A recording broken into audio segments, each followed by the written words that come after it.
If you're training for the splits, then this video is for you.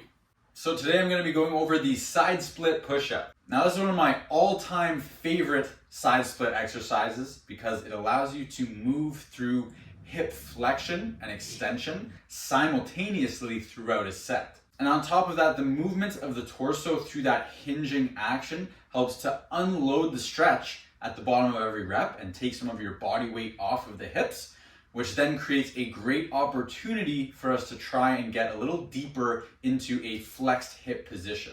And then we can use that push-up action to help leverage us even deeper into the stretch as we are reloading the stretch and reapplying our body weight back onto the hips. I like to think of it as kind of like a ratcheting action where we're using the bottom of the push-up to create a little more space, and then we're using the actual push-up to leverage that space that we've created. Now, before I demonstrate the exercise, I just want to quickly go over how to set it up. One of the most important key points to consider is the surface that we are working on. We want to make sure that we're working on a surface that promotes sliding as much as possible. Because the more friction that there is on the surface that we're working on, the more resistance we have to overcome to actually expand deeper into the position. So here I've got my trusty pair of sliders, which make it extremely easy. And if you don't have those, some examples of surfaces that would promote sliding very well are socks on a hardwood floor, for example, or socks even work pretty well on turf or carpeted areas. Just do the best with what you have available to you and take into consideration the surface that you're working on can make a big impact in the results that you get out of this exercise. So for most people, you're going to want to start with your hands on some sort of elevated support like the yoga blocks I have here. If you're at a more advanced level and you're really close to that full split, you can work from the floor. And if you're quite a ways away from it, we can work with something a little higher. But all we're going to want to do to get set up in the position before we start our set is to just slide out into a comfortable range that you can maintain and that you feel strong in.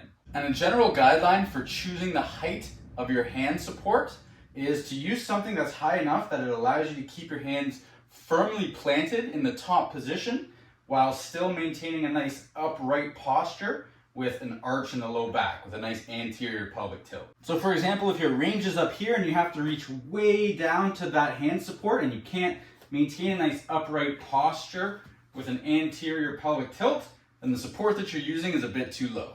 Once we're all set up and in position, we can then start our push-ups. Now, some key points for the execution of this exercise. First and foremost, we want to really focus on that anterior pelvic tilt. So as you're lowering the torso down, you want to really think about arching that back and anteriorly tilting the pelvis as much as possible.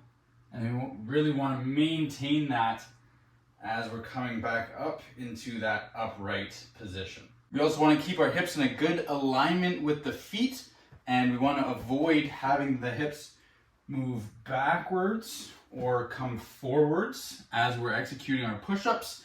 We want to try and maintain a nice neutral position and really just focus on the movement occurring at the pelvis rather than the hips moving back and forth.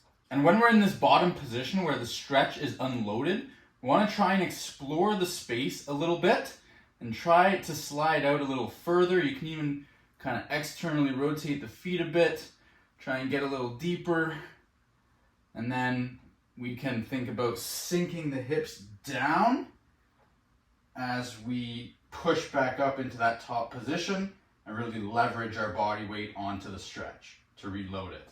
So with every rep, I'm aiming to work my way a little bit deeper into the position. I'm really visualizing that ratcheting action and leveraging the space that I'm creating with each rep.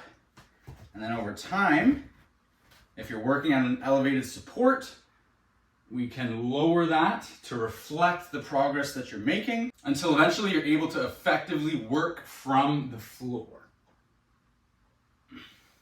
So that is the side split push-up. I hope you enjoy and subscribe.